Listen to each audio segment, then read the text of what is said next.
점심시간에 뭐하냐? 자야지. 야 그러지 말고 이거 한번 들어봐. 아 뭔데? 지금 당장 라디오를 켜봐. 나른한 오후 깨울 시사 토크쇼. 모두가 즐길 수 있고 함께하는 시간. 유쾌하고도 신나는 시사 토크쇼. 오태훈의 시사본부. 네, 오태훈의 시사본부 2부 시작하겠습니다. 청취자 여러분들의 참여 기다리고 있습니다. 샵 9730으로 방송 중에 의견 보내주시면 되고요. 짧은 문자 50원, 긴 문자 100원, 어플리케이션 콩은 무료로 이용하실 수 있습니다. 팟캐스트와 콩, KBS 홈페이지를 통해서 시사본부 다시 들으실 수 있고 유튜브에서 KBS 1라디오 시사본부 검색하시면 영상으로도 만나실 수 있습니다. 촌철살인의 명쾌한 한마디부터 속 터지는 막말까지 한 주간의 말로 정치권 이슈를 정리하는 각설하고 2020년 새해 첫 시간입니다. 지난 31일 시사본부 2019년 결산도 두 분과 함께했는데요. 더불어민주당의 최민희 전 의원 나오셨습니다. 안녕하십니까? 안녕하세요. 최민희입니다. 네, 그리고 자유한국당 김용남 전 의원 나오셨습니다. 안녕하십니까? 예, 새해 복 많이 받으십시오. 김용남입니다. 두 분 새해 복 많이 받으시고요. 저희 청취자 여러분들께도 새해 인사 좀 한마디씩 좀 덕담해 주시죠. 예. 새해에는 이제 국회가 조금 정리되는 분위기이니까 새해에는 총선이 있습니다. 근데 총선에서 국민들께서 적극적으로 투표하셔서 국민들이 바라는 국회를 만드시는 것이 복 많이 받는 길인 것 같습니다. 네. 새해 복 많이 받으세요. 김용남 의원님. 예, 지난 한 해를 돌아보면 참 어려운 특히 경제 여건 속에서 많은 국민들께서 힘든 한 해를 보내시지 않았나 싶습니다. 자영업 하시는 분들이나 중소기업 하시는 분들이 특히 힘들었는데요. 올 한 해 좀 편안해졌으면 좋겠는데 아직까지 기미는 전혀 보이지 않습니다. 잘못된 정책을 수정시킬 수 있는 유일한 기회가 4월 15일 총선이니까요. 잘 판단하셔서 투표하시기 바랍니다. 네, 저희가 일부에서는 북한 문제 좀 정리해보고 또 전망도 해보는 시간 가졌고 오늘 각설하고는 국내 정치 상황들 좀 짚어보고 또 여러 가지 예측해보는 시간으로 꾸며드릴까 합니다. 문재인 대통령이 올해는 국민이 행복하고 정부가 보답하는 한 해를 만들겠다라고 또 새해 아침 다짐하기도 했는데요. 관련된 목소리 듣고 두 분과 말씀 나누겠습니다.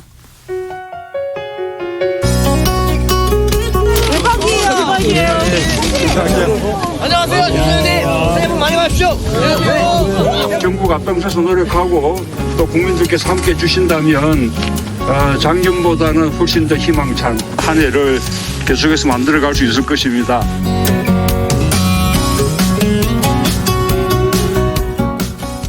네, 문 대통령 한 해를 빛낸 우리 사회 의인 7명과 함께 아차산에 올라서 새해 해맞이를 함께 했습니다. 새해 첫 행보 어떻게 들으셨는지 의견 듣겠습니다. 최민희 의원님. 네, 문재인 대통령께서는 가능하면 정치가 국민 시선 그 높이에서 행해져야 한다고 믿는 분입니다. 그래서 보통은 과거 대통령들의 새해 행보를 보면 김영삼 대통령조차 왜 측근들하고 뭐 조깅하고 뭐하고 뭐 이런 식이었잖아요. 네. 그런데 이제 좀 의미 있는 그 의인들과 함께 한 것 같고 이건 앞으로도 국민 속에서 국민과 함께 정치를 하겠다는 의지를 분명히 한 것 같습니다. 네, 김영남 의원께서는. 우리나라 역대 대통령 중에서 정치가 엔터테인먼트 사업하고 유사점이 아주 많다는 점을 가장 잘 알고 계신 분이 문재인 대통령 아닌가 싶습니다. 그러니까 주기적으로 이벤트를 참 잘하시죠. 근데 잘못된 정책 그로 인해서 나타나고 있는 여러 가지 역효과에 대한 진지한 반성 없이 한 해를 보냈기 때문에 올해도 별로 나아지지는 않지 않을까. 국민의 삶이 더 행복해지시길 소망한다라고 말씀은 하셨습니다만 행복해지기 위해서는 뭐 경제를 비롯해서 교육, 부동산 여러 가지 정책 수정이 잇따라야 되는데 그거에 대한 가능성은 거의 없지 않나 싶습니다. 네, 정치권도 이제 새 행보들 이어가고 있습니다. 민주당은 어제 오전 현충원에서 김대중 전 대통령 묘역 참배하고 오후에 봉화를 찾았고요. 또 황교안 자유한국당 대표는 어제 오전 신년 할애회에서 당대표로서 패스트트랙 안건을 막지 못한 것에 대해서 국민과 당원 여러분께 송구한 말씀을 드린다면서 큰 절을 올리기도 했습니다. 그리고 오늘 현충원 참배도 있었고요. 정치권의 새해 행보에 대해서는 어떻게 보실지 궁금한데 김영남 의원께서 먼저 말씀해 주시죠. 우선 민주당 쪽에서 이제 작년에는 자유한국당의 전신인 정당 출신 대통령의 묘역도 방문했는데 올해는 김대중 대통령 묘역 들렀다가 이제 봉화로 내려갔어요. 근데 이건 작년 여름부터 나타난 현상이라고 저는 봅니다. 조국 법무부 장관 임명 강행할 때부터 네. 사실은 적극적인 지지층만 보고 가겠다라는 일종의 선언 내지는 그 노선이 계속되고 있는 것이 새해 첫 행보에도 나타났다고 보고요.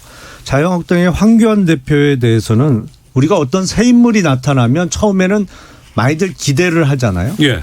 근데 기대했던 어떤 성과나 뭐 그거에 만족할 만한 모습을 못 보여주면 그다음부터는 2단계로 실망이 나타납니다. 네. 그 실망이 크면 또 3단계로는 분노가 돼요. 그게. 3단계로는 절대 가면 안 됩니다. 황교안 대표가. 예. 3단계까지 가서는 안 되거든요. 그러니까 새해에는 보다 좀 다른 모습 그리고 성과를 좀 내야 되는 뭐 의무가 있습니다. 사실은. 최민희 의원님. 우선 원래 이제 새해에 담배식을 하고 민주당이 그다음에 국립현충원을 갑니다. 그리고 DJ 묘역을 참배하고 봉화로 가죠. 그리고 이승만, 박정희, 김대중 세 분 대통령 묘역은 갈 때도 있고 안 갈 때도 있었습니다. 그거는 그때 시기에 따라 다른 것 같고 저는 올해 이승만, 박정희 두 분 묘역에 가는 건 안 했으면 좋겠다고 속으로 생각했습니다. 최민희 의원께서. 예, 왜냐하면 일본과의 관계 속에서 이게 친일 문제 논란도 많았고 이런 상황이고 사실 그 친일 청산을 못해서 오늘까지 이런 문제가 계속되고 있는 건 이승만, 박정희 두 분 탓이거든요. 그래서 올해는 좀 안 갔으면 좋겠다라고 속으로 생각했는데 네. 안 가셔서 저는 좋았습니다. 그리고 무엇보다 민주당 지도부가 DJ 묘역을 찾는 것 봉화를 찾을 때 발걸음이 되게 가벼웠을 것 같습니다. 자유한국당의 온갖 말하자면 반대와 방해 속에서 4+1 대우를 잘 유지했고 그 의원 한 명 한 명을 설득하면서 유능하게 패스트트랙 관련된 공수처법안 통과시킨 거 아닙니까? 그러니까 검찰이 마지막까지 방해했던 것 같고 무기명 투표를 유도하는 메시지를 의원들에게 보내는 그런 상황에서도 정말 유능하게 잘 처리한 것 같습니다. 반대로 황교안 대표는 목숨을 걸고 패스트트랙 공수처법 막겠다고 했었잖아요. 예. 그래서 그런 목숨은 많이 걸지 않는 게 좋겠다 이렇게 생각합니다. 새해 행보 정치권 간단히 좀 짚어봤고요. 본격적으로 지난 연말부터 계속되어 온 지금 여야 간의 북한 대립 대치 상황들 좀 말씀을 좀 들어볼까 합니다. 먼저 준비된 저희가 인서트가 있거든요. 듣고 와서 계속해서 이어가겠습니다.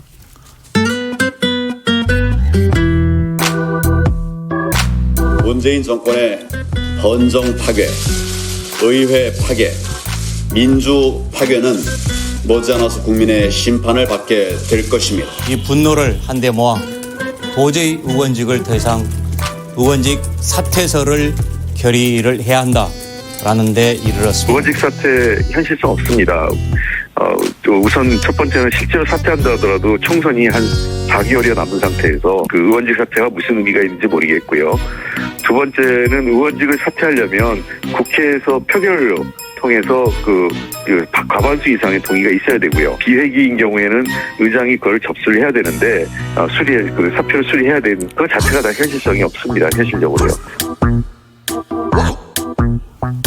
네, 자유한국당 황교안 대표, 또 심재철 원내대표, 그리고 더불어민주당 홍익표 의원 목소리 들었습니다. 지난 연말 국회는 선거법 또 공수처법까지 통과가 됐습니다. 이에 대해서 반발하고 있는 자유한국당은 의원직 총사퇴를 결의했다고 하는데 김영남 의원님, 예. 지금 의원직 총사퇴 결의는 어느 정도 수준까지 지금 진행되고 있는 거예요? 정말 하는 건가요? 그날 공수처법이 통과되고 바로 결의를 했다고 들었는데요. 저는 개인적으로는 이거에 대해서는 반대입니다. 왜냐하면 뭐 현실적으로도 어려운 점이 있고 그리고 지금 만약에 자유한국당 의원들이 전원 진짜로 사퇴한다.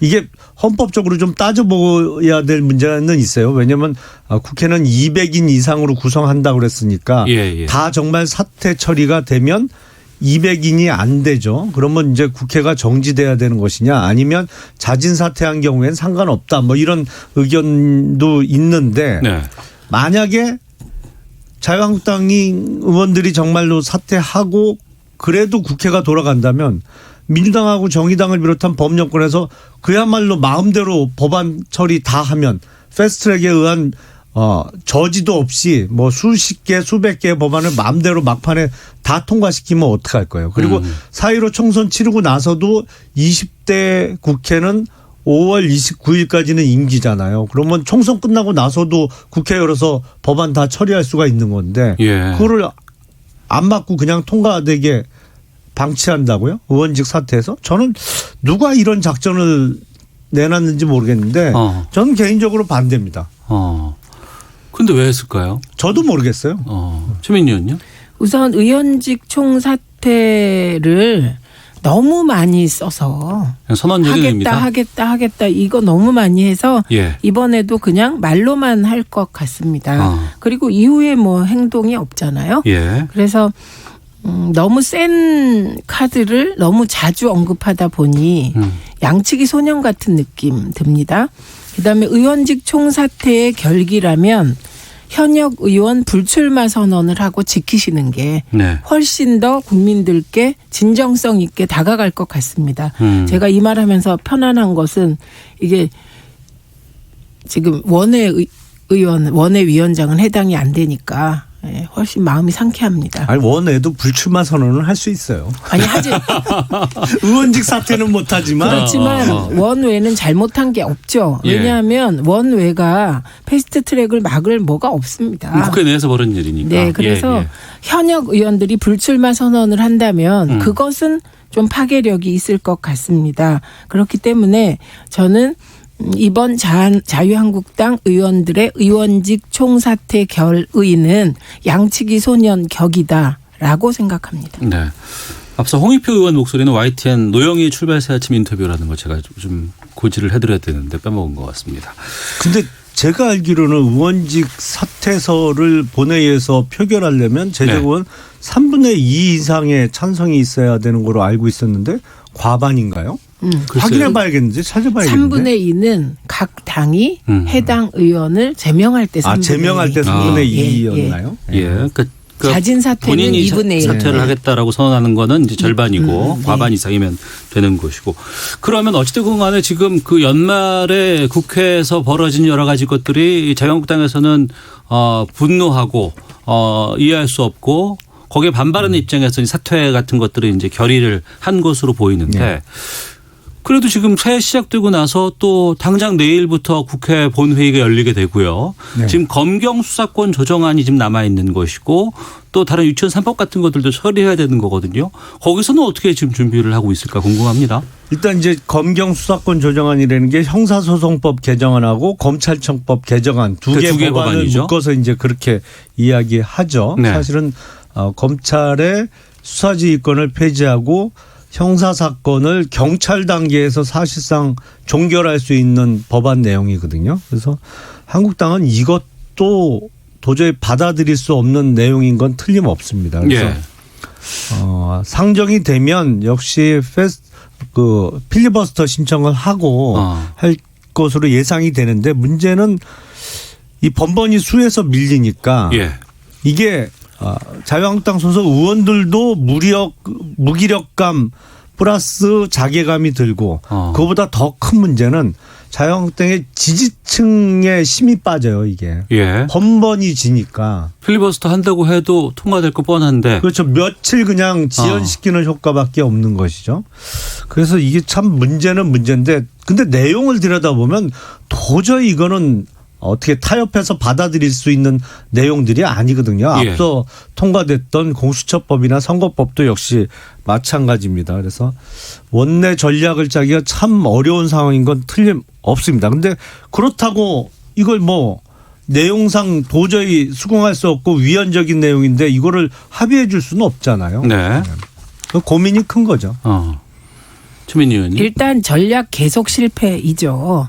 그렇게 투쟁으로 국회 전략을 일관하면 어떻게 합니까?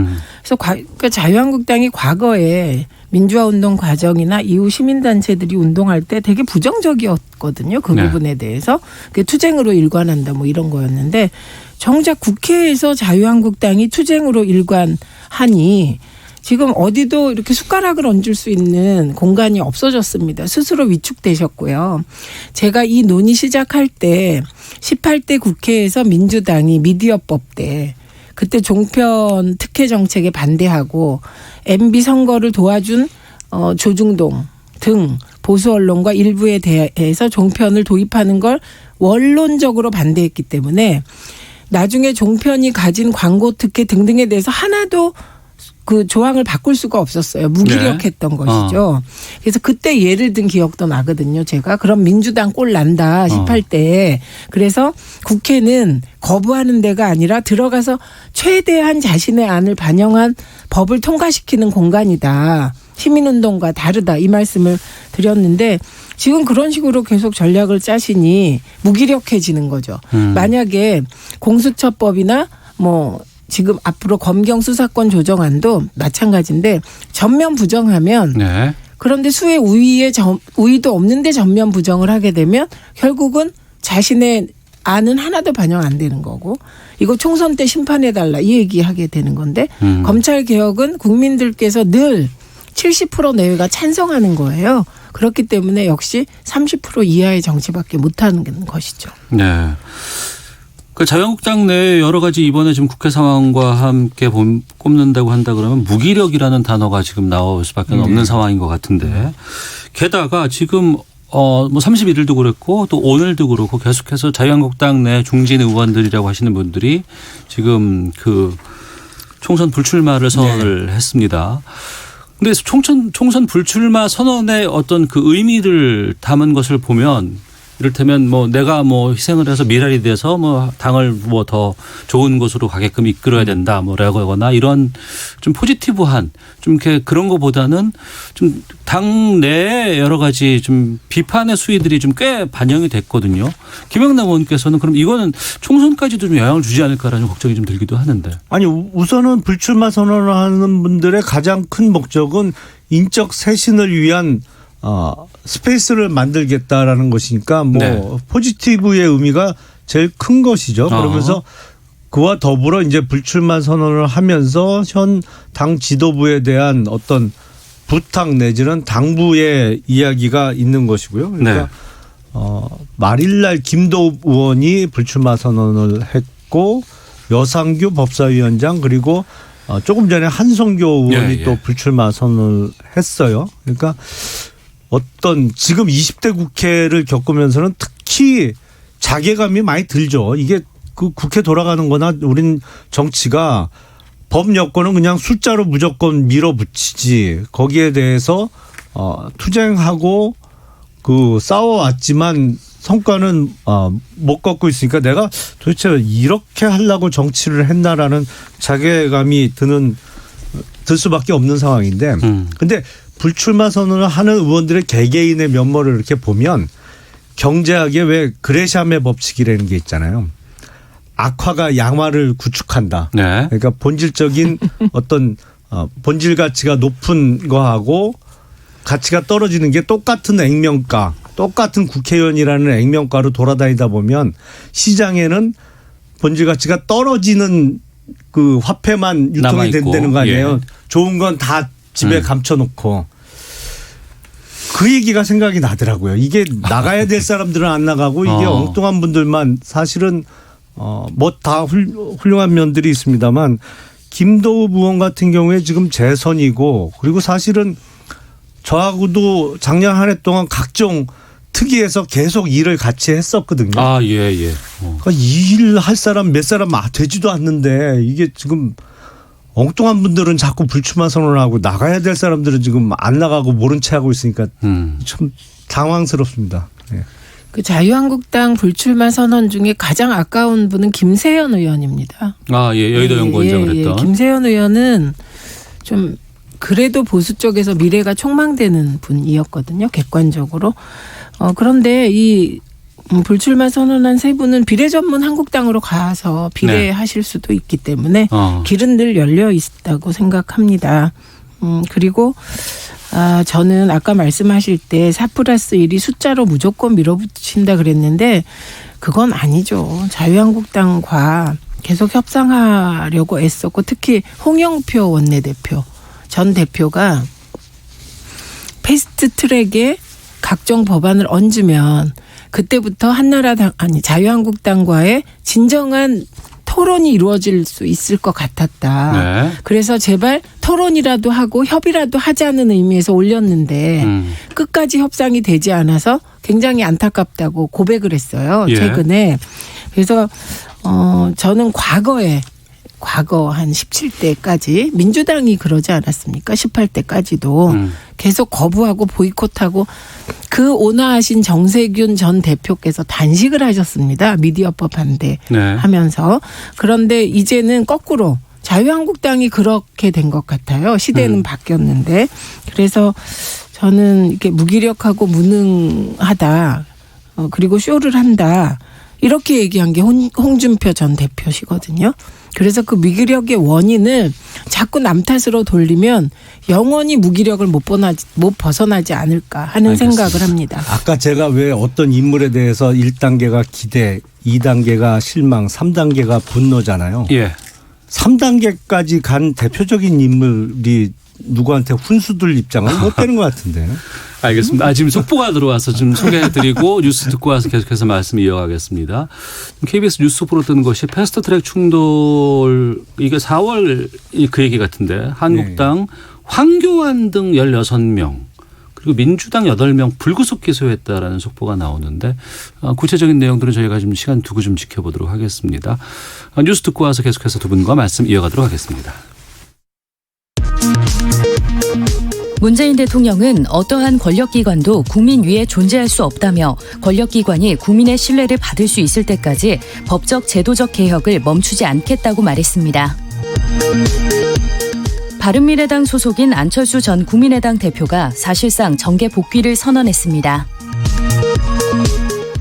안토니오 구테흐스 유엔 사무총장은 현지 시간 1일 북한이 핵미사일 시험 재개를 시사한 것과 관련해 깊이 우려한다고 밝혔다고 타스 통신이 유엔 대변인을 인용해 보도했습니다.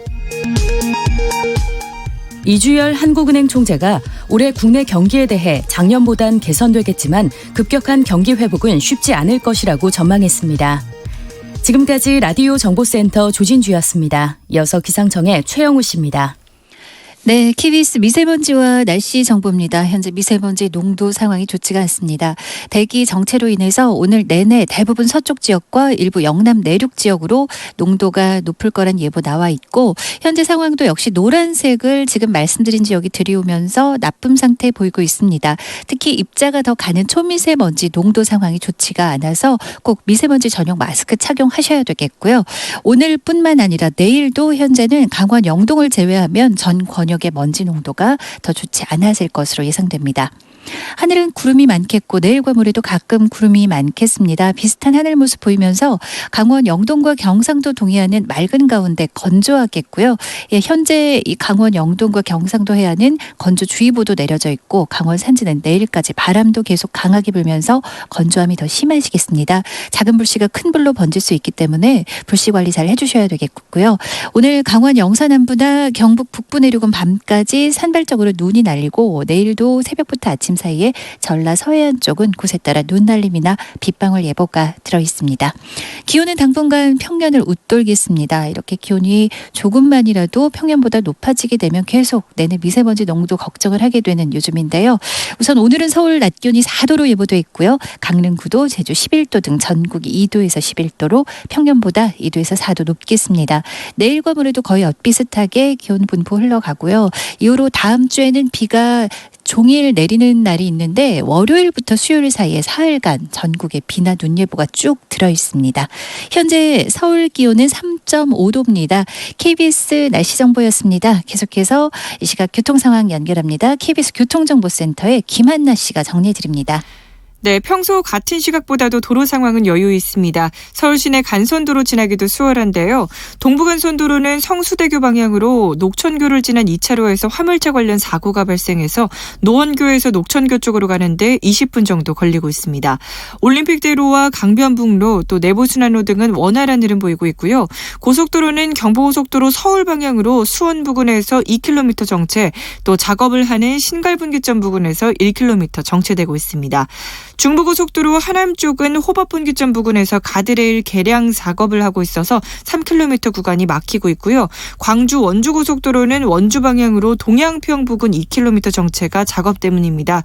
또 논산 천안고속도로 논산 쪽도 탄천나들목 부근 2km 구간에서 작업 여파를 받고 있습니다. KBS 교통정보센터였습니다.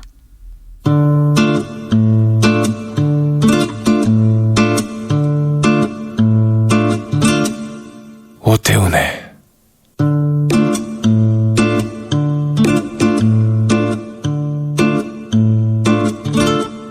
시사본부. 네, 방송 도중에 속보가 계속 들어와서 좀 말씀드리고 두 분과 의견 나누겠습니다. 국회 패스트트랙 충돌 사건을 수사 중인 검찰이 사건 발생 9개월 만이죠. 회의 방해, 폭행 등의 혐의를 확인해서 자유한국당과 더불어민주당 의원 일부를 재판에 넘겼습니다. 한국당은 황교안 대표, 나경원 전 원내대표, 강효상, 민경욱 등 16명에 대해서 특수공무집행 방해 등의 혐의로 불구속 기소를 했고요. 민주당은 이종걸, 박범계, 표창원 의원 등 8명, 여기에는 이제 보좌진들도 포함되고 뭐 당직자들도 포함되겠죠. 공동 폭행 혐의로 불구속 기소를 했습니다. 이 내용이 지금 서울 남부지방검찰청에서 지금 수사 결과를 발표하고 있는 상황인데요. 이 속보 어떻게 들으셨을까 궁금한데 최민희 의원께서는. 진짜 이상합니다. 이게 이렇게 늦게 네. 기소하는 것도 이상하고, 자유한국당 의원들께서 사실 한 분 제외하고는 수사 안 받으신 거죠. 네, 황교안 대표와 나경원 전 대표는 뭐 수사 검찰 출석이 없이 이렇게 하는 것도 이상하고, 참 국회의원들은 모든 게 특혜구나 이런 생각이 들고, 역시 국민의힘이 위대하다. 사실 저는 국민의 촛불이 없었다면 공수처법이 통과되기 어려웠을 거라고 생각합니다. 근데 국민들께서 추운데도 촛불 드셔서 공수처법이 통과되고 나니 검찰도 이제서야 늑장 기소라도 하게 된 것이 아닌가 싶습니다. 네. 조영남 의원께서는요? 조사 없이 기소된 게 특혜인가요? 정경심 교수 사건 때는 조사도 안 하고 왜 기소하냐고 그렇게 펄펄 뛰시더니 지금은 또 조사 없이 기소하면 특혜라고 그러니까 헷갈리긴 하는데, 패스트트랙 지금 뭐 2개는 본회의에서 통과가 됐습니다만 내용상은 도저히 묵과할 수 없는 내용입니다.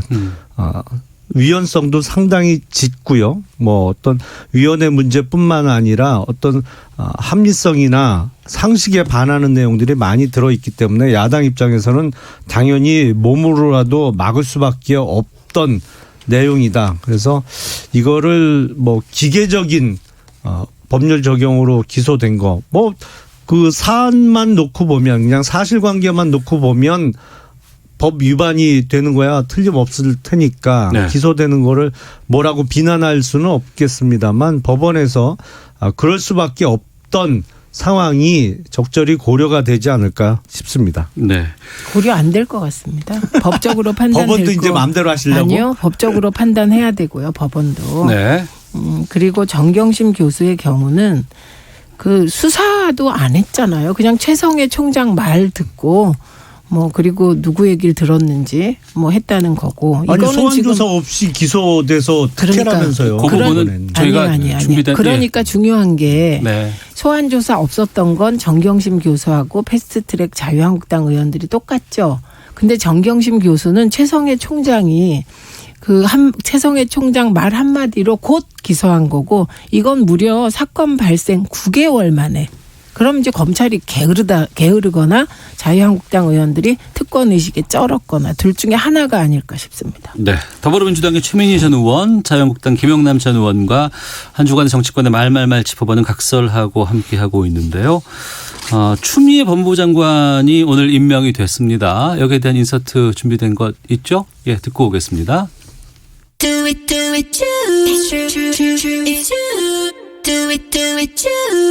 국민 신뢰를 회복하는 방법은 바로 어떤 조직 재편 이런 것이 좀 필요하지 않을까 생각을 합니다.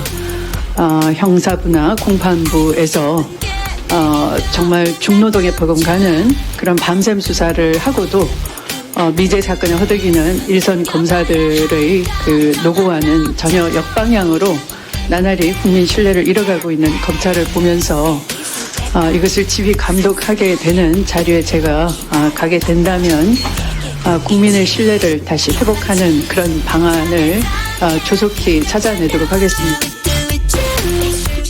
네. 지난 여름이었죠. 조국 전 장관 지명이 있었고 그 이후에 정말 대한민국이 들썩들썩했었습니다. 그리고 사퇴가 됐고 거의 한 80일 만에 추미애 법무부 장관이 오늘 오전에 임명이 됐습니다. 어떻게 이게 검찰 개혁과 맞물려서 어떻게 될지에 대해서 의견 듣도록 하겠습니다. 최민희 의원께서 먼저. 네, 우선 지금 80일 동안 법무부 장관이 공석이었다가 임명이 됐기 때문에 네. 공수처법이 통과됐다고 끝나는 게 아니라 그에 따른 시행령을 만들어야 합니다. 그게 법무부 장관의 중요한 역할이겠죠.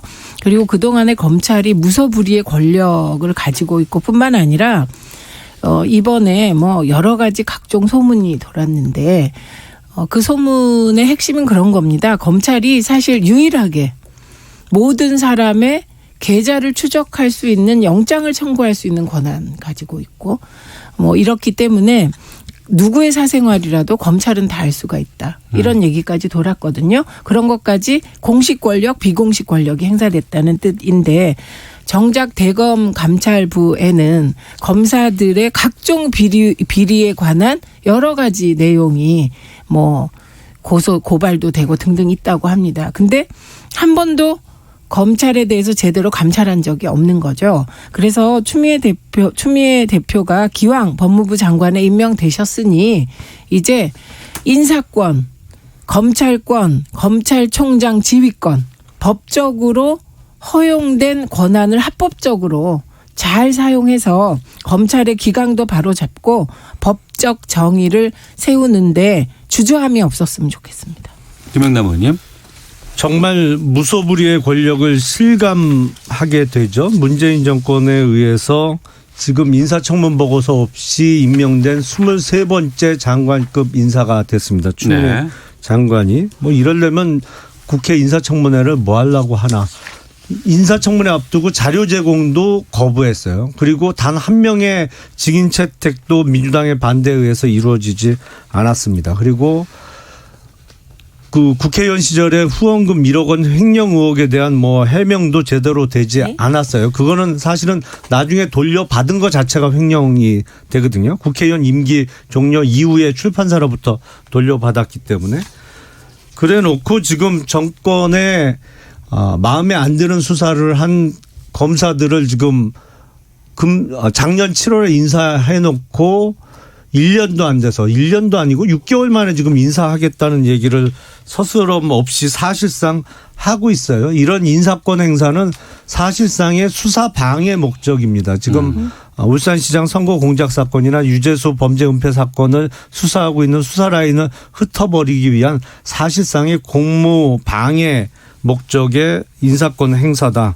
나중에 문제가 될 거예요. 이건 분명히. 한 가지 바로잡자면 자유한국당 법사위 청문위원들이 문제 삼은 게 말씀하신 1억입니다. 네. 그래서 최종적으로 이게 심장병 재단, 백혈병 재단에 기부했다 그러니까 그 증빙 서류 내라고 뭐 요청을 했었죠. 그리고 오후 2시 59분? 네, 증빙 서류를 냈고 그래서 뭐 멘붕 되셨다는 거 아닙니까? 아니에요. 그거는 제가 설명을 드릴게요. 아니 그거 설명하실 필요 아니, 없어요. 그건 주제가 아니니까. 국회의원이 그런데 받은 후원금 중에 안 쓰고 남은 후원금은 아닙니다. 임기 종료되면 굳고 기속돼야 되는데 그거를 출판사에다가 마치 출판 비용 주는 것처럼 1억을 파킹해 놓고 그게 국회의원 아닙니다. 임기 종료된 이후에 예. 돌려받은 사실이 아닙니다. 뭐가 사실이 아니에요? 무슨 백으로 돌려봐. 사실이 아니고 예. 자유한국당 청문위원들이 증빙 서류 제출한 거를 수용한 겁니다. 알겠습니다. 예. 제가 그 추미애 장관 임명 이후에 이제 검찰의 여러 가지 상황에 대해서 좀 여쭤봤고요. 청문회에서 다뤄진 내용들은 그만 좀 다루도록 하겠습니다. 내년이 아니군요. 이제 올해가 됐고 4월이면 총선 4월 15일이 총선일입니다. 새 선거를 통해서 치러지게 되고 여기에서 이제 자유한국당에서는 지금 비례정당 창당 얘기도 좀 나오고 있는 상황이고 또 지금 새로운 보수당이 곧 창당을 할 예정으로 알고 있습니다. 이런 가운데 오늘 오전에 또 안철수 전 의원이 정계 복귀하겠다는 발표까지 했습니다. 상당히 이 정치권이 급변할 상황이 지금이 아닌가 싶기도 하고 예측도 좀 쉽지는 않습니다. 두 분께 시간 드릴 테니까요. 뭐 충분히 시간 드릴 수 있을 것 같습니다. 전망 좀 부탁드릴게요. 앞으로도 또 계속해서 또 이제 바뀌는 전망들이 또 나올 수도 있겠습니다만 김영남 의원께서 말씀해 주시죠. 지금 총선이 한 104일인가 남았거든요. 예. 근데 그 선거 구도를 가늠을 할 수가 없어요. 그러니까요. 도대체 원내장 그러니까 그 무소속을 제외하고 정당 기호를 부여받는 후보들이 몇 명이나 나올지 그러니까 원내 정당이 몇 개나 되는 상태에서 올해 총선이 치러질지를 정말 모르겠어요. 네. 이게 뭐 잘하면 한 7, 8개까지 그 정당 번호를 부여받을 수도 있을 것 같고 소위 얘기하는 보수 대통합이 이루어지면 갑자기 숫자가 확 줄을 것 같기도 하고.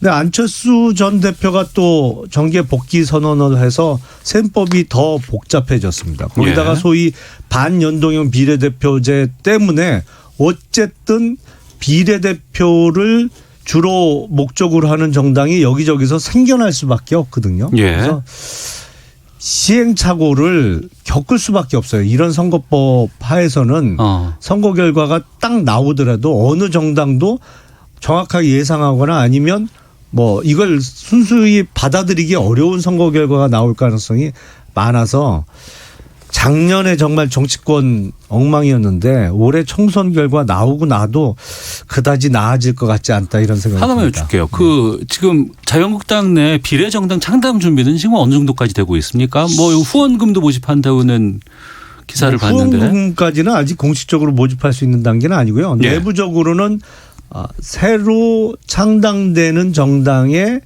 대표로 누가 간다 정도는 내부적으로는 정해놓은 것 같아요. 누가 가요? 안 가르쳐 드릴래요. 아직 그러니까 예. 내부적으로 어느 정도 얘기는 됐는데 예. 공식적으로 발표하기에는 조금 이른 감이 있습니다. 알겠습니다. 추빈 의원님. 저렇게 자유한국당이 비례 전문 정당을 자매 정당으로 거느리는 형태는 불법입니다. 그러니까 그걸 너무 공개하시지 않는 게 좋겠다. 좀 이렇게 꼼수는 은근하게 뒤로 하셔야지 너무 그러시면 선거법 저촉돼요. 선거법 정당법. 자체가 꼼수인데요. 뭐. 아니죠. 그다음에 뭐 복잡할 거 없습니다. 예. 크게보아 민주당, 그다음에 자유한국당, 정의당은 상수예요. 상수. 이 세 당은. 왜냐하면 민주당과 정의당과 자유한국당은 나름의 정당으로서의 가치와 전통과 역사를 갖고 있기 때문에 네. 이제 나머지 정당들이 어떻게 이합집산할 것인가 그게 남았는데 그거보다 더 중요하게 먼저 판단해야 될 것은 그 민주당, 자유한국당, 정의당을 뺀 나머지 정당의 포션이 얼마나 될까. 이게 소위 이제 중도 보수 정당이 어느 정도일까. 요걸 가늠하면 되기 때문에 의외로 그렇게 복잡하지 않다고 생각합니다. 근데 네.